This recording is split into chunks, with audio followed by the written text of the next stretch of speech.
Hi, എല്ലാവർക്കും Sreelakshmi Suneesh official YouTube ചാനലിലേക്ക് എല്ലാവർക്കും സ്വാഗതം. അപ്പോൾ അങ്ങനെ കുറച്ച് ദിവസമായിട്ട് സുഖമില്ല.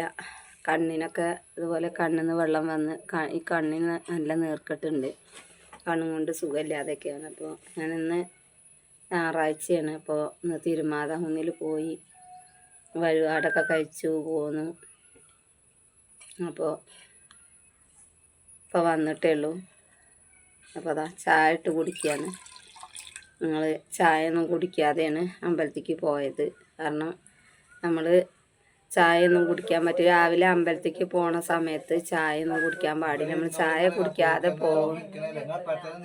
കുടിക്കാതെ പിന്നെ പോയാലേ ഉള്ളൂ അപ്പോൾ അതിൻ്റെ ഒരു ഫലം ഉണ്ടാവുള്ളൂ. അപ്പോൾ ഇവിടെ പോയി വഴിപാടൊക്കെ കഴിച്ച് പോകുന്നു. അങ്ങനെ വന്നപ്പോൾ ഇതാ വീട്ടിൽ വന്ന് കട്ടൻ ചായ ഉണ്ടാക്കി കുടിക്കുകയാണ്. അപ്പോൾ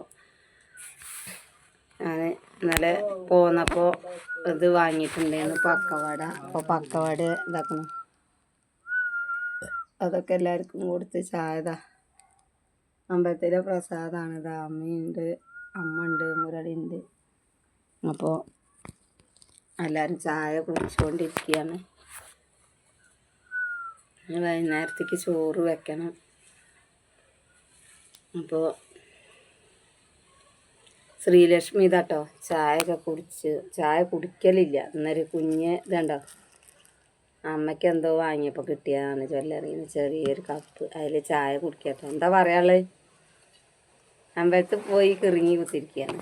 വന്നിട്ട് നടന്നിട്ടേ 30 നടന്നു. മറ്റേത് ഓള് നടന്നിട്ടുള്ള ശീലമില്ലല്ലോ. ഒക്കെ ഇങ്ങനെ ഓട്ടോറിക്ഷയ്ക്ക് പോയിട്ടുള്ള ശീലമുള്ളപ്പോൾ ഓട്ടോറിക്ഷയ്ക്ക് പൈസ 30 ഒക്കെ കൊടുക്കാൻ കയ്യിലില്ലാത്തതുകൊണ്ടാണ് പോരാഞ്ഞത്. അപ്പോൾ അങ്ങനെ നടന്ന് വന്നപ്പോൾ ഇവിടെ വന്നിരിക്കുകയാണ്. തുണികൾ കുറച്ചുണ്ട് കഴുകാൻ. പിന്നെ തിരുമാതാകുന്നിൽ നല്ല തിരക്കായിരുന്നു.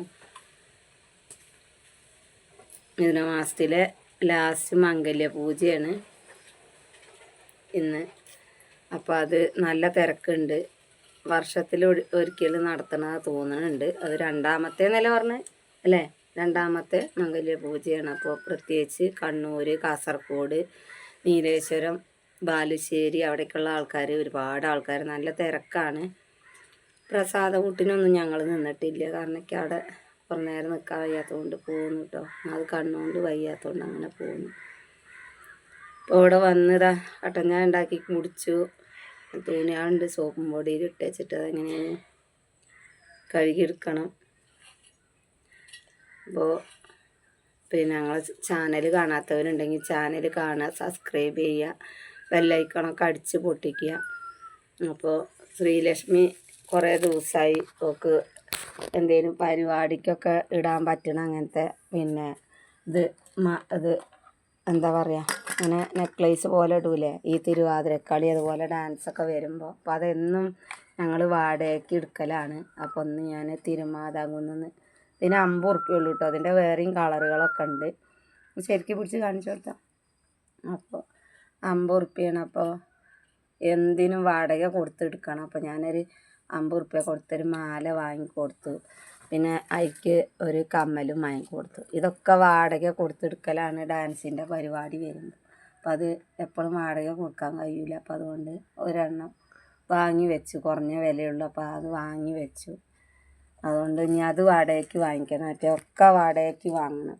അപ്പോൾ മുടി കെട്ടണ പൂവാണെങ്കിൽ ഇപ്പോൾ ഇപ്പോഴല്ല, 2 മാസം മുന്നേ ഗുരുവായൂർ പോയപ്പോൾ മറ്റേ 2 കളറുള്ളതായിരുന്നു വാങ്ങിയത്. അപ്പോൾ ഒറ്റ കളറുള്ളത് കെട്ടേണ്ട ആവശ്യം വരുമ്പോൾ ഒറ്റ കളറുള്ളത് ഇല്ലാത്തതുകൊണ്ട് അത് ഞാൻ അവിടുന്ന് വാങ്ങി. പിന്നെ ചിലങ്കൊക്കെ ഉണ്ട്. ഒക്കെ നമ്മളിങ്ങനെ വാടക കൊടുത്ത് വാങ്ങേണ്ട ഒരു ഇത് വന്നിട്ടുണ്ട്.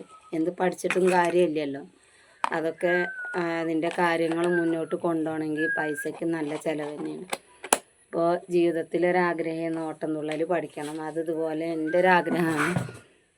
അപ്പോൾ പിന്നെ അത് ഫീസ് കൊടുക്കാനില്ലാത്തതും കൊണ്ട് ഇപ്പോൾ പഠനം പാതി വഴിയിൽ ഉപേക്ഷിച്ചേക്കാണ്. ടീച്ചർക്ക് പൈസ കൊടുക്കാനുണ്ട് പഠിപ്പിച്ചതിൻ്റെ.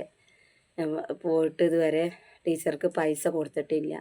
അപ്പോൾ അതിൻ്റെ ഇടയ്ക്കാണ് വീട്ടിലിങ്ങനെ ഓരോരോ കാര്യങ്ങളും ഒക്കെ നടന്നും ഒക്കെ ഹോസ്പിറ്റലും കാര്യങ്ങളൊക്കെ ആയിട്ട് വന്നതുകൊണ്ട് അപ്പോൾ അങ്ങനെയൊക്കെ ആയി ഒരുപാട് ബുദ്ധിമുട്ടുകളൊക്കെ വന്നതും കൊണ്ട് തന്നെ ഇവളെ പറഞ്ഞയക്കണം എന്ന് എൻ്റെ ജീവിതത്തിന് നല്ലൊരാഗ്രഹമാണ്. അത് പഠിപ്പിക്കണം എന്ന് തന്നെയാണ്. എങ്ങനെ ഞാൻ പറഞ്ഞയക്കും? എനിക്ക് തുച്ഛമായ ശമ്പളമുള്ളൂ കിട്ടുന്നത്. ടീച്ചറെ ഫീസ് കൊടുത്തിട്ടില്ല ഇതുവരെ. പഠിപ്പിച്ചു. ടീച്ചർ 2-3-4 ക്ലാസ് എടുത്തിട്ടുണ്ട്. അതിൻ്റെ പൈസ കൊടുക്കാനുണ്ട്. അപ്പം അത് ഇതുവരെ കൊടുത്തിട്ടില്ല.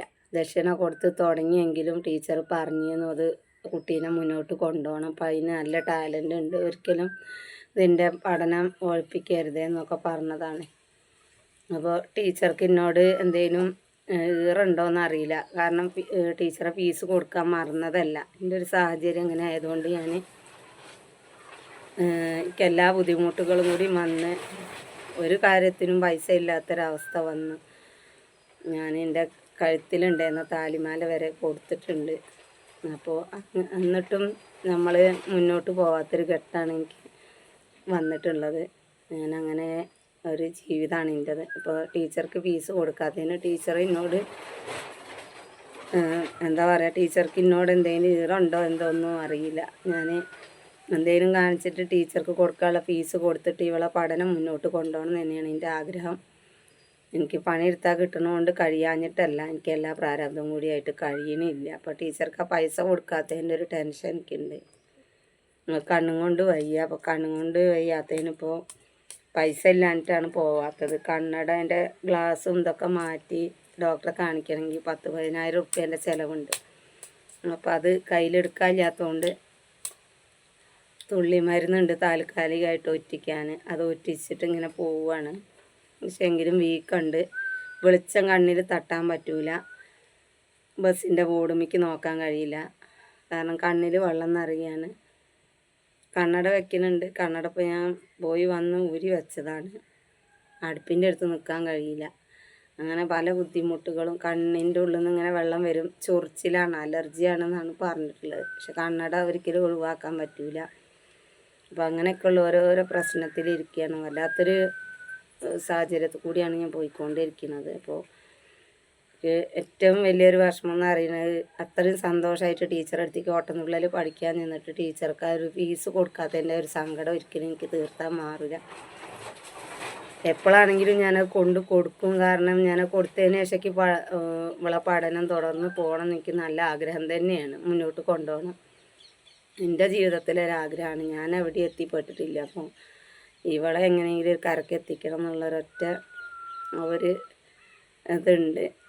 അതാക്കണം എന്നുള്ളത് തന്നെയാണ് എൻ്റെ ജീവിതത്തിലെ ഏക വഴി. ഒരു വീട് എന്തായാലും ഞാൻ വിചാരിച്ച് എനിക്ക് ചെയ്യാൻ പറ്റിയില്ല. വീടുമില്ല, കയ്യിൽ 5 പൈസയില്ല. ഞാൻ വല്ലാത്തൊരവസ്ഥയിൽ പോയിക്കൊണ്ടിരിക്കുകയാണ്. അപ്പോൾ ഞങ്ങൾ ചാനൽ കാണാത്തവരുണ്ടെങ്കിൽ ചാനൽ കാണുക, സബ്സ്ക്രൈബ് ചെയ്യുക, കമൻറ്റ് ചെയ്യുക, ബെല്ലൈക്കണൊക്കെ അടിച്ച് പൊട്ടിക്കുക. Thank U.